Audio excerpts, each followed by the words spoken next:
오늘 우리에게 주신 말씀 함께 봅니다. 오늘 주신 말씀 누가복음 5장 27절에서 39절까지 있는 긴 말씀인데 그 앞부분만 우리가 보면 될 것 같습니다. 자, 누가복음 5장 27절에서 39절까지입니다.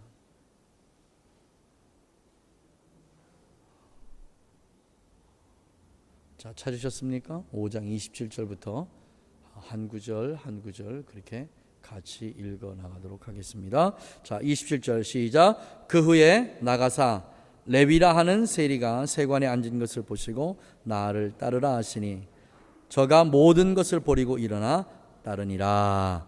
여기까지만 봅니다.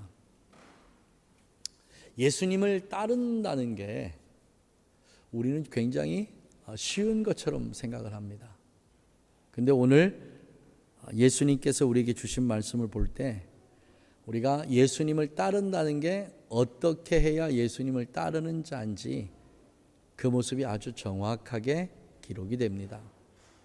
우리 모두는 예수님의 부르심을 받은 줄 믿습니다. 아멘 하십니까? 예, 맞습니다. 우리는 다른 사람이 우리를 불러서 이 자리에 온 게 아니고 누가? 예수님이 우리를 불러서 이 자리에 온 줄 믿습니다. 그렇게 부르심을 받은 사람들이 어떻게 그 부르심에 응해야 되는지, 그 부르심에 우리가 어떻게 응답해서 가는 것이 정말 그 부르심에 합당한 부르심인지가 오늘 말씀에 기록이 됩니다. 자, 다시 한번 봅니다. 그 후에란 어떤 후에죠? 중풍병자가 낫고 그리고 문둥병자가 낫고 했던 그 일이 있은 그 이후에 일어난 일입니다. 그 후에 나가사 레위라 하는 세리가 세관에 앉은 것을 보셨습니다. 자, 늘 성경의 패턴은 동일합니다. 우리가 주님에게 나가는 게 아니고 주님이 늘 우리를 찾아오십니다. 이게 우리에게 주신 첫 번째 은혜입니다. 우리는 그렇게 생각하잖아요. 늘 우리가 주님을 향해서 그냥 막 나아간다고 생각합니다. 내가 막 기도해서 주님 앞에 나아가고 내가 뭐 열심으로 주님 앞에 막 나아간다고 생각하는데 성경은 단 한 번도 우리가 애써서 주님 앞에 나갔다고 얘기하지 아니하고요. 주님께서 항상 우리 앞에 먼저 와 계십니다. 주님이 늘 항상요. 자, 그러면 왜 오셨을까요? 주님이 무엇 때문에 우리에게 오셨지요? 우리는 기도하면서 주님이 저 먼 곳에 계신 것처럼 그렇게 기도합니다. 뭐 주님이 하늘 위에 계셔서 내가 큰 소리로 부르짖을 때 주님이 확 내려오셔서 뭐 이렇다고 생각해요. 그런데 그렇지 않습니다. 자, 주님 어디 계시죠? 주님 어디 계십니까? 이 안에 계신 분이 주님이십니다. 그러니까 우리하고 너무 친밀하고 가깝게 계신 분이 바로 주님이십니다. 그래서 성경은 너희가 사람은 속일 수 있으나 하나님은 속일 수 없다는 거. 왜요? 내 안에 계시니까. 또 하나님은 내 안에서 내 심령을 감찰하신다 말씀합니다. 여러분, 감찰이란 말이 들어오니까 되게 우리 불편하게 만들잖아요.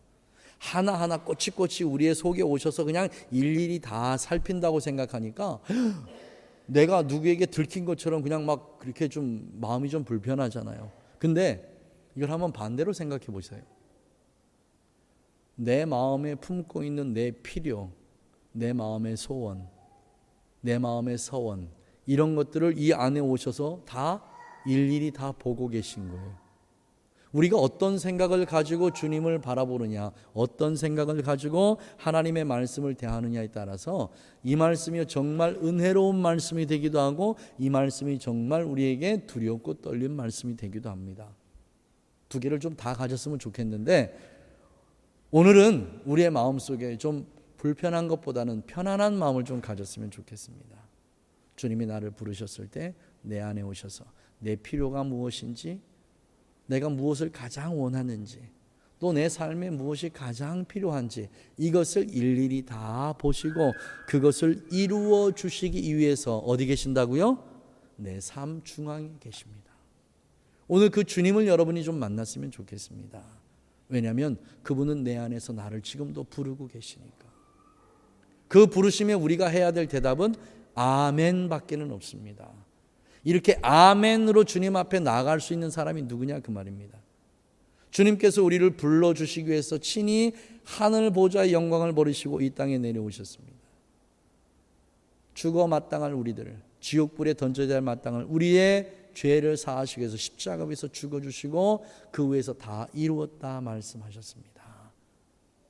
그 이루어지심이 오늘 우리가 하나님 앞에 예배하는 예배자로 이렇게 나올 수 있는 은혜가 바로 그 은혜입니다. 그렇게 불러주신 것만 해도 너무 고맙고 감사한데 오늘 주님께서 나에게 뭐라고 말씀하시냐면 손을 이렇게 내미는 거예요. 한결아, 한결아, 자, 내 손 잡아. 무엇 때문에 이 손을 잡아야 되죠? 왜 잡아야 되죠? 이 부르심 때문입니다. 나를 따르라. 나를 따르라. 자, 우리가 주님을 따를 때 반드시 필요한 게 있습니다. 우리는 주님을 따르는 그 일이요, 아주 쉽고 평이한 길로 부르셨다고 생각하면 큰 오산입니다. 주님께서 가신 그 길은 평강이 넘치고 편안함이 넘치는 그 길이 아니라 무슨 길입니까? 고난과 고통과 눈물과 한숨이 있는 곳이 바로 그 길입니다. 주님께서 가신 그 길은 좁은 문이고 좁은 길입니다. 그 골고다의 언덕입니다. 피 흘리시며 가는 그 길이고요, 채찍에 맞으시며 갔던 그 길이 바로 그 길입니다. 그 길로 나를 따르라 하고 부르신 분이 누구냐면 바로 예수님이십니다. 그 부르심에 응답할 때 내 마음속에서 가져야 될 나의 가장 중요한 결단이 어떤 결단이냐면 예수님이 피 흘리신 그 자리에서 내가 함께 피 흘리겠다. 예수님이 채찍을 맞으신 그 자리에서 나도 함께 채찍을 맞겠다. 예수님께서 모욕을 당하신 그 자리에서 나도 모욕을 함께 당하겠다. 이 마음이 우리에게 있어요. 이 마음이 우리에게 있지 않다면 예수님께서 나를 부르실 때, 나를 따르라 부르실 때, 그렇게 손 내밀어 주실 때 여러분 잘 생각해 봐야 됩니다.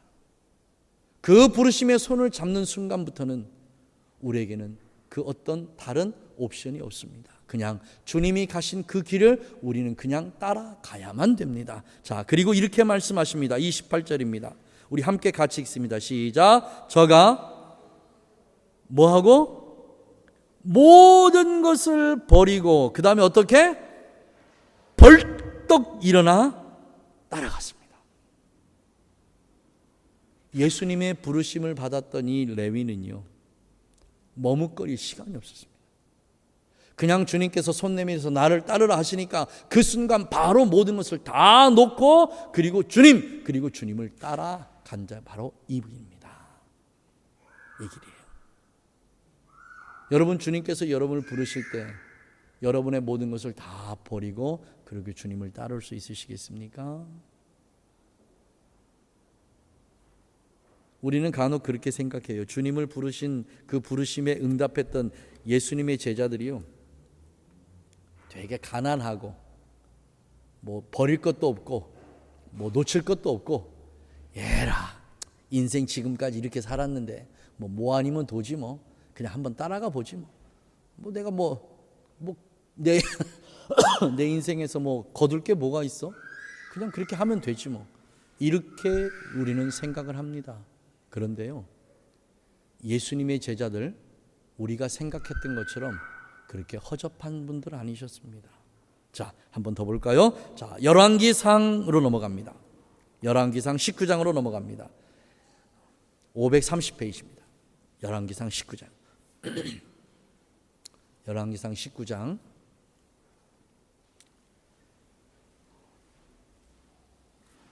제가 가진 성경은 530페이지입니다. 열왕기상 19장. 자, 19절부터 봅니다. 열왕기상 19장 19절서부터 봅니다.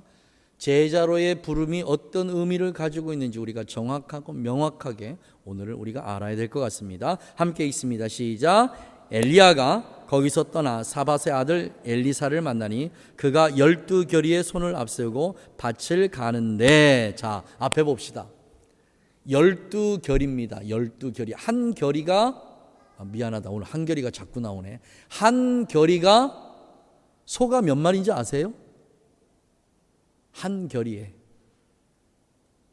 이 결이는요, 소를 2마리로 묶어서 한결이라고 얘기합니다. 그러면 엘리사가 지금 12결이라고 그랬죠. 그럼 소가 몇 마리입니까? 24마리. 자, 여러분 생각해 보세요. 이때에 24마리의 소를 가지고 밭을 경작할 수 있을 정도라면 부자지요. 그냥 부자입니까? 엄청 부자입니까? 이게 잘 이렇게 계산이 안 되죠. 왜냐하면 우리는 그렇게 막 부자로 안 살아봐서 그래요. 그잖아. 우린 막 부자로 안 살아봐서 그래. 우린 청담동 마님처럼 못 살아봐서 그래. 근데 어때요? 이 정도면 부자요, 안 부자요? 솔직하게 얘기합시다. 우리 집에 소 한 마리 있는 분. 미안해. 우리 집 소가 아니자. 우리 집에 차 2대 있으신 분. 자기 집에. 우리 집엔 차가 2대가 있어요. 먹근이가 타고 다니는 차, 제가 뭐 교회 차에서 차가 2대. 근데 자기 개인용으로 차가 2대 있는 분 계세요? 그럼 한번 다 우리 집에 벤츠 있다. 어이, 큰일이네. 우리 집에 BMW도 있다. 큰일이네. 아니 목사님 뭐 그런 걸 물어보세요. 시시하게. 우리 집에 벤틀리는 있다. 지금 이 얘기예요. 이 얘기라고요. 지금 엘리사의 집이 어떤 집이냐면 부자인데 그냥 부자가 아니라 엄청나게 부자. 이 엄청나게 부자인 엘리사가 그 모든 부를 다음에 상속받을 수 있는 모든 상속권을 누가 가지고 있냐면 이 엘리사가 가지고 있습니다. 근데 느닷없이 엘리야가 나타나가지고 자기 겉옷을 탁 벗더니 엘리사한테 던집니다. 따라오래. 근데 엘리사가 취한 그 다음 행동입니다. 자, 20절 볼까요? 같이 읽습니다. 시작. 그가 뭐하고? 소를 버렸다는 건요, 큰 의미가 있습니다. 자기가 아버지로부터 받을 모든 상속권을 다 포기한 거예요. 우리 아버지 재산이 한 500억쯤 돼요. 근데 아버지가 그렇게 말씀하시는 거예요. 너 교회 계속 다닐래? 예. 너 교회 계속 다니면 나 너한테 상속 안 해준다. 아버지의 500억을 상속을 할래? 너 교회를 다닐래? 지금 여러분의 마음에 드는 생각은 무슨 생각입니까?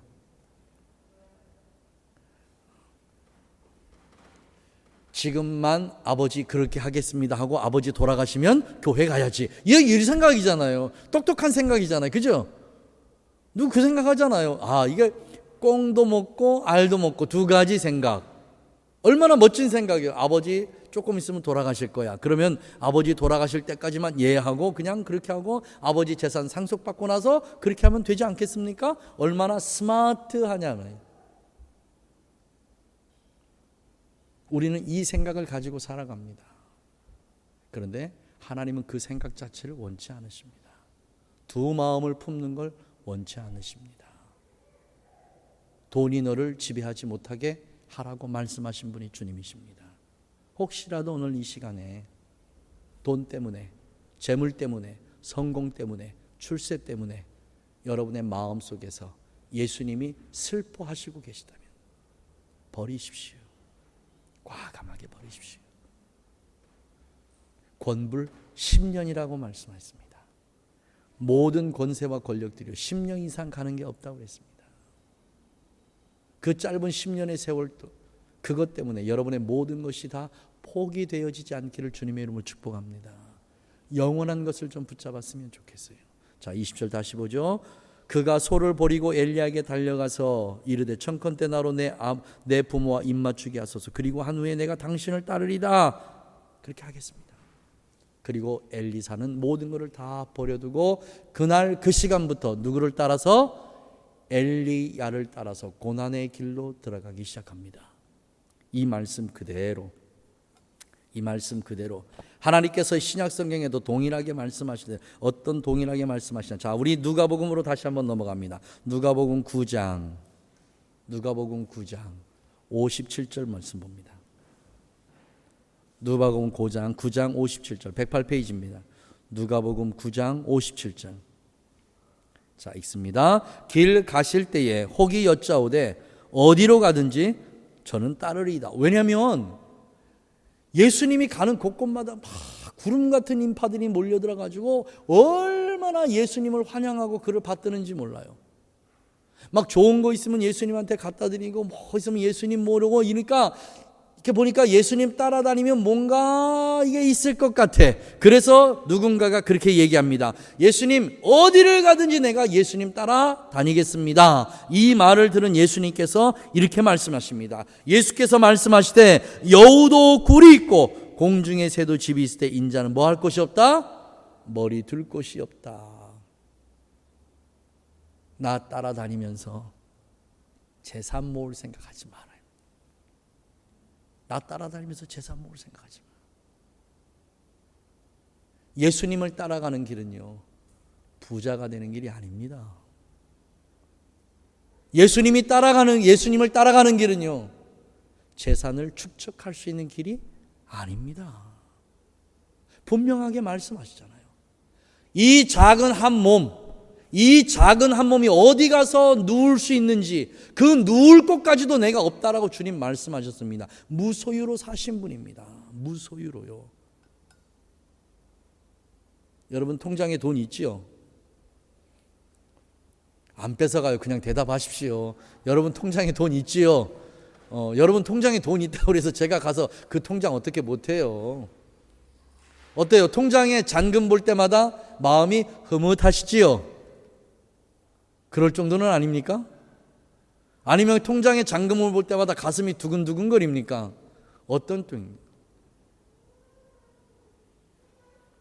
예수님을 따르는 그 길은요, 우리의 통장의 잔과 아무 상관이 없습니다. 아무 상관이 없어요. 그런데 그거 아십니까? 내 통장의 잔고가 점점점 쌓이면 쌓여갈수록 예수님을 향한 나의 마음이 조금씩 희석되어져 가는 거 여러분 아세요? 늘 조심하고 살아야 됩니다. 늘 예수님 중심으로 살아야 됩니다. 그러면 또 이렇게 말씀하십니다. 또 다른 사람이 나를 따르라 하시니 그가 가로되 나로 먼저 가서 내 부친을 장사하게 허락하시옵소서. 왜요? 아버님이 돌아가셨어요. 그리고 아버지 장사하는 거 당연한 일입니다. 당연해요. 근데 예수님은 그 사람의 그 마음을 아신 거예요. 뭐 때문에 가는 겁니까? 아버지를 장사하러 가는 겁니까? 재산 상속 때문에 가는 겁니까? 주님은 그 마음을 아주 정확하게 알고 계십니다.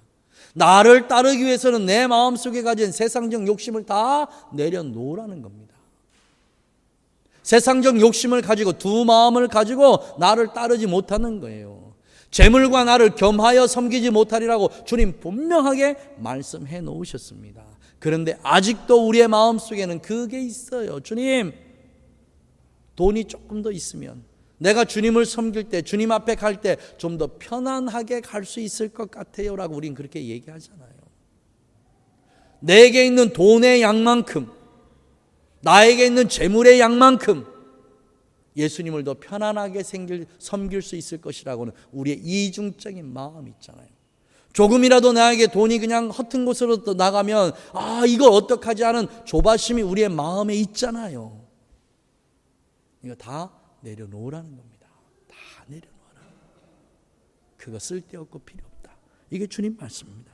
자, 61절 볼까요? 또 다른 사람이 가로되 주여 내가 주를 따르겠네다마는 나로 먼저 내 가족과 뭐하게 하소서? 작별하게 하소서. 너무 많아요. 너무 많아. 이런저런 변명들이 너무 많아요. 주님 원치 않으십니다. 우리가 주님을 따를 때는 오직 한 마음으로 우리가 주님을 따라가는 겁니다. 다른 어떤 마음도 품어서는 안 돼요. 자, 다시 한번 보겠습니다. 마가복음 10장으로 넘어갑니다. 마가복음 10장.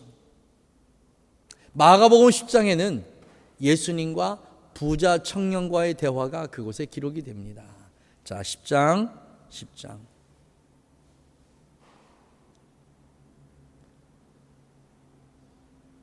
자, 찾으셨습니까? 자, 10장 보겠습니다.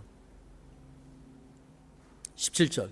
예수께서 길에 나가실 때 한 사람이 달려와 꿇어 앉아 묻자오되, 얼마나 겸손합니까? 다른 복음서에는 이 청년이 부자 청년이면서 법관이라고 기록합니다.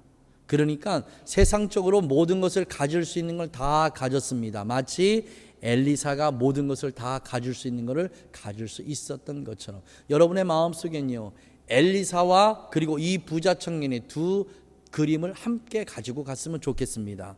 자, 이때 와서 말씀합니다. 선한 선생님이여, 내가 무엇을 하여야 영생을 얻으리까? 왜냐하면 나는 율법에 온전하게 살았으니까, 율법을 잘 준행하면서 살았으니까. 그 예수님이 이렇게 말씀하십니다. 하나님이 한 분에는 선한 이가 없으니까 내가 계명을 안 하니, 살인하지 말고, 간음하지 말고, 도둑질하지 말고, 거짓 증거하지 말고, 속여 취하지 말고, 내 부모를 공경하라 하였느니라. 이 말씀은요, 이 부자 청년이 마음속에 가장 깊이 있게 새기면서 그리고 살아온 삶의 모습 그대로를 말씀하십니다. 이거는 칭찬이에요. 사랑하는 아이야, 네가 지금까지 어떤 삶을 살았는지 내가 참 잘 안다. 네가 지금까지 이렇게 많은 재산을 모은 거, 다른 사람을 속이고 다른 사람 죽이고 마음 아프게 하고 해서 모은 재산이 아니고, 네가 정말 열심을 다해서 성실하게 근면하게 살아서 그렇게 다 모은 건 내가 안다. 예수님의 칭찬입니다. 그리고 나서 예수님이 이렇게 말씀하십니다. 자, 20절 읽습니다. 여짜오되, 선생이여, 이것은 내가 어려서부터 다 지켰습니다. 그래, 내가 다 안다. 자, 21절 함께 읽습니다. 시작. 예수께서 그를 보시고 사랑하사 가라사대, 내게 오히려 한 가지 부족한 것이 있는데 가서 내게 있는 것을 다 팔아 가난한 자들에게 주라. 그리하면 하늘에서 보화가 내게 있으리라. 그리고 와서 나를 따르라. 예수님의 콜링이에요. 예수님의 콜링입니다. 그런데 이 부자 청년이 예수님으로부터 부름을 받은 거예요. 만왕의 왕이신 예수님이에요. 이분이 누군 걸 알고 예수님 앞에 나온 겁니다. 그렇게 나왔는데 이 청년의 그 말씀을 듣고 이렇게 대답합니다. 22절. 그 사람은 재물이 많은 고로 이 말씀을 인하여 슬픈 기색을 띠고 근심하면서 예수님의 콜링을 거부하고 자기의 길로 갑니다. 여러분의 집에 벤지가 없는 것을 감사함으로 여기십시오. 여러분의 통장에 말할 수 없이 많은 돈이 없는 것을 감사함으로 여기십시오. 예수님께서 여러분을 부르실 때 편안하고 마음의 평강을 가지고 그 부르심에 아멘 하고 나갈 수 있도록 여러분이 구할 것은 뭐냐면 믿음입니다. 믿음이요. 다른 거 아무것도 없습니다. 오직 우리에게 필요한 건 믿음 하나밖에 없습니다. 믿음 하나. 28절 볼까요? 자, 베드로가 여쭈어 가로되, 보소서, 우리가 모든 것을 버리고 주를 따랐나이다. 베드로가 이렇게 얘기합니다.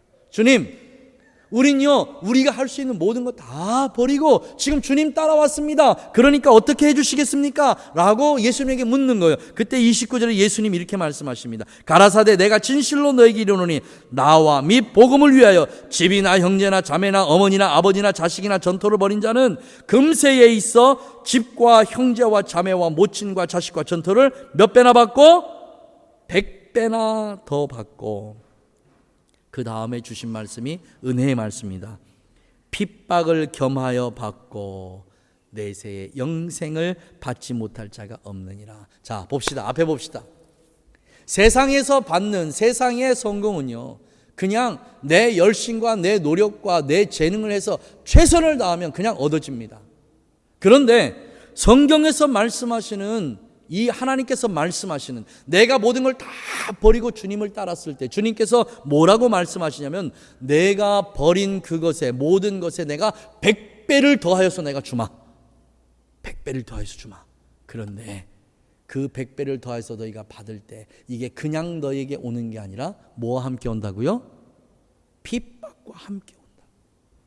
핍박과 함께. 눈물 없이 받을 수 없는, 피 흘림 없이 받을 수 없는 하나님의 복이 우리에게 임한다, 그 말입니다. 그렇게 임해요. 왜 그렇죠? 왜 그렇습니까? 우리 금요일 날 말씀 들었잖아요. 내가 하나님의 말씀대로 하나님의 법대로 따라서 하면 부자가 될 수 있는 조건이 제로입니다. 오히려 더 가난하게 살게 돼요. 속이지 않고 어떻게 장사합니까? 그런데 하나님 말씀하죠. 속이지 말라고 하시잖아요. 내가 누구의 집에 가서 일을 할 때 잠시라도 쉬지 말고 최선을 다해서 일하잖아요. 그럼 어떻게 우리 몸 망가지잖아요. 어떻게 합니까? 그런데 주님은 뭐라고 말씀하시냐면 할 수 있는 모든 최선을 다해서 일어납니다. 다른 사람보다 더 열심히 일어납니다. 이렇게 일했던 사람이 누구예요? 요셉이잖아요. 얼마나 열심히 일했는지 모릅니다. 함께 일했던 모든 그 종들 가운데서 보디발이 보기에 저 녀석은 정말 쓸만한데? 저 녀석의 삶에는 거짓이 없어. 저 녀석의 삶에는 내가 저 녀석 데리고 가면 뭐가 있을 것 같아. 그래서 보디발이 픽업을 한 게 누구냐면 요셉이에요. 그 요셉을 가정 총무로 세웠습니다. 그런데 성경이 재미있는 게 요셉이 가정 총무로 선 이후부터 요셉이 부자가 됩니까? 보디발이 부자가 됩니까? 보디발이 부자가 돼요. 요셉하고는 아무 상관이 없습니다. 여러분, 이때 배합하지 말라 그 말이에요. 이때 배합하지 마요.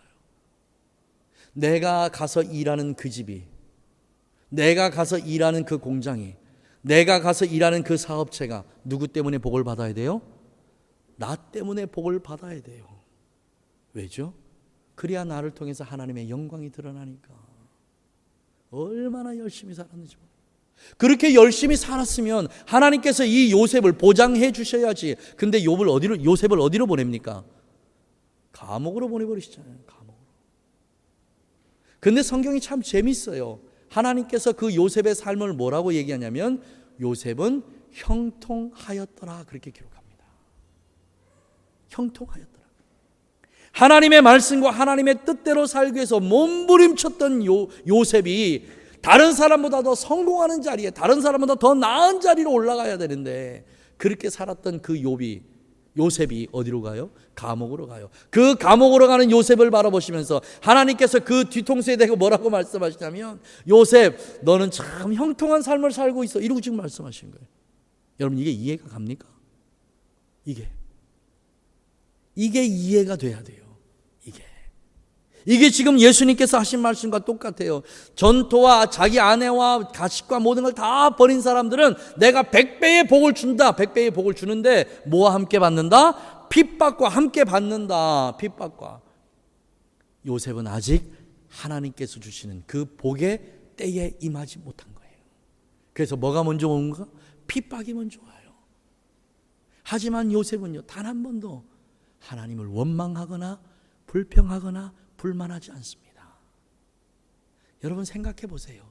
요셉의 뒤를 보고 요셉을 쳐다보는 그 수없이 많은 종들이요, 요셉을 보고 뭐라고 얘기하겠습니까? 그래? 네가 그렇게 하나님이라는 절대의 신을 보고 살았던 삶의 마지막 결과가 그거야? 네가 그렇게 열심히 살았던 결과가 이거밖에 안 돼? 아유, 나라면 저렇게 안 살지. 얼마나 많은 비난이 쏟아졌겠습니까? 얼마나 많은 조롱이 쏟아졌겠습니까?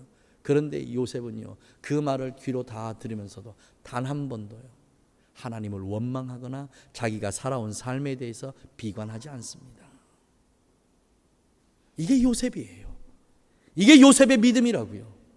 그 믿음을 가지고 있던 요셉을 하나님께서 결국 예굽의 2인자의 자리에 그렇게 올려놓으십니다.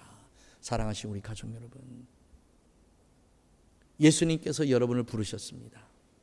여러분 아멘으로 예수님의 부르심에 응답하셨습니다. 이제 여러분에게 임할 것은 두 가지입니다.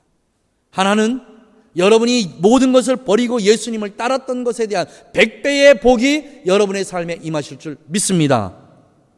크게 아멘 하신 분은 빨리 임하실 줄 믿습니다. 꼭 이렇게까지 해야 되나? 우리가 주님을 따르기 위해서 우리가 손 놓은 모든 것에 대한 보상은 반드시 있습니다. 믿으세요. 믿으십시오. 그리고 다시 하나, 핍박을 겸하여 받는 것을 믿으십시오. 그래서 여러분의 삶에 어렵고 힘든 일이 생길 때 나는 왜 이래? 이러지 말고 아하 하나님께서 나에게 복이 임할 그날, 하나님께서 하늘의 문을 여시고 나에게 주실 그 복이 임함의 시간이 어떻게 됐다? 가까이 왔구나라고 할렐루야 아멘하고 찬송하시는 여러분 되시길 주님의 이름으로 축복합니다. 이게 진정 믿음 있는 사람의 믿음의 자세입니다. 주님께서 우리에게 보고 싶은 건요, 이걸 보고 싶으신 거예요. 다른 걸 보고 싶은 게 아니라 이걸 보고 싶은 겁니다. 주님께서 우리에게 그걸 얼마나 보고 싶어 하는지, 만약에 우리 삶에 그게만 이루어진다면 그 다음에는 그 어떤 것도 어려울 것이 아무것도 없습니다. 뭐가 어려울 것입니까? 뭐가 힘들 게 있습니까? 아무것도 없습니다. 예수님의 제자로 따라갔더니요, 베드로와 안드레, 야고보, 요한, 그 외 나머지 제자들이요, 우리가 생각할 때는 뱃사람이라고 생각하잖아요. 별 볼 일 없는 사람이라고들 생각하잖아요. 그렇지 않습니다. 대단한 사람들입니다. 여러분 한번 생각해 보세요. 요한이요, 예수님께서 잡히시던 그날에 베드로와 함께 누구의 집으로 들어갑니까? 대제사장의 저택으로 들어갑니다. 그곳에 아무나 들어갈 수 있는 곳입니까? 아무나 못 들어갑니다. 갈릴리 바닷가에 살았던 그 촌사람이요, 저 서울에 대제사장이라니까요. 대제사장. 요즘에 뭐 대제사장 그러면 뭐 이렇게 감이 별로 안 오잖아요.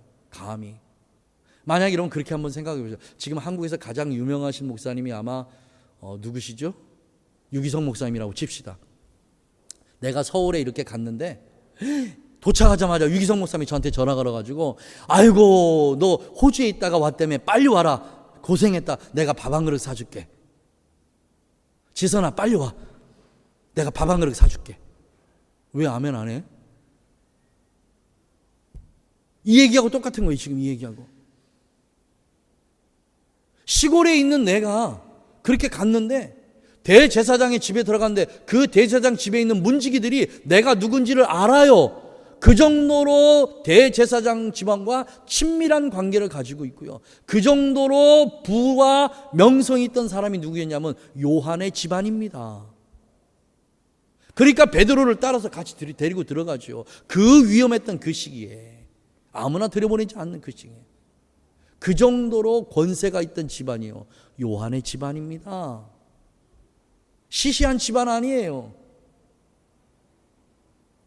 그때 주님께서 요한을 부를 때 이렇게 성경은 기록합니다. 배와 그물을 버려두고. 이 사람들은 아버지의 가업을 이룰 수 있는 자들입니다.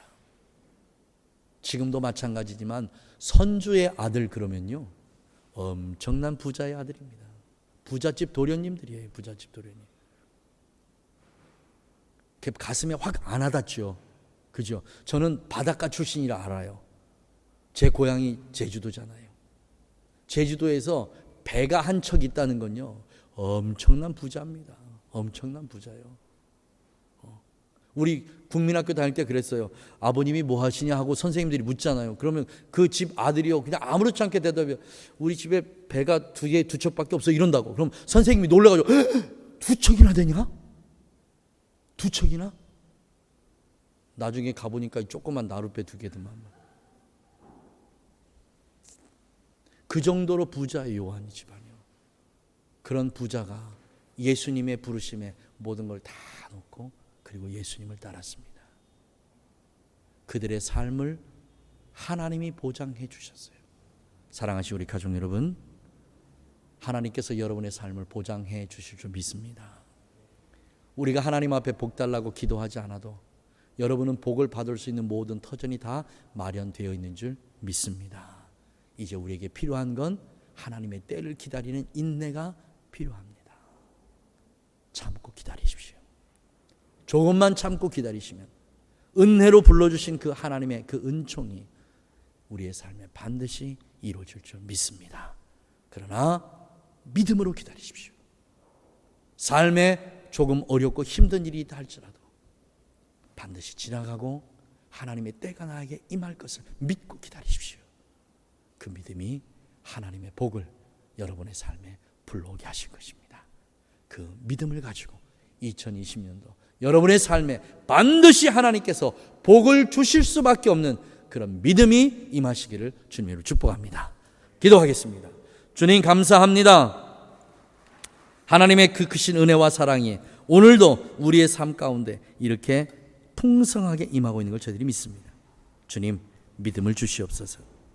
우리에게 필요한 건 믿음입니다. 하나님께서 나에게 복 주실 걸 믿고 또 내가 복의 근원인 것을 믿을 수 있도록 아버지 은혜를 베풀어 주셔서 세상의 그 누구보다도 세상의 그 어떤 것보다도 우리 예수님 한 분을 바라보며 예수님을 향할 우리의 마음이 결코 변치 않도록 그 은혜를 우리에게 더욱더 깊게 허락해 주셔서 2020년도 올 한 해는 정말 하나님의 은혜 가운데 복받는 한 해가 되도록 주님 우리 가족들이 사랑하는 우리 가족들이 삶에 넘쳐나는 하나님의 은혜가 있도록 역사하여 주시옵소서. 금도 내 것이 은도 내 것이라고 말씀하신 주님 그 말씀이 우리 가족들에게 풍성하게 임한 올 한 해가 되게 하셔서 주님 주신 그 많은 물질들을 통하여 열방을 향하여 복음을 들고 나가게 주님 도와주시옵시고 우리의 우리의 도움을 필요로 하는 수없이 많은 이들에게 예수님의 사랑으로 그들을 도울 수 있도록 은혜를 베풀어 주시옵소서. 그 은혜가 2020년도 반드시 우리 가족들에게 임할 것을 믿사옵고 예수님의 이름으로 축복하고 기도하옵나이다. 아멘, 아멘, 아멘.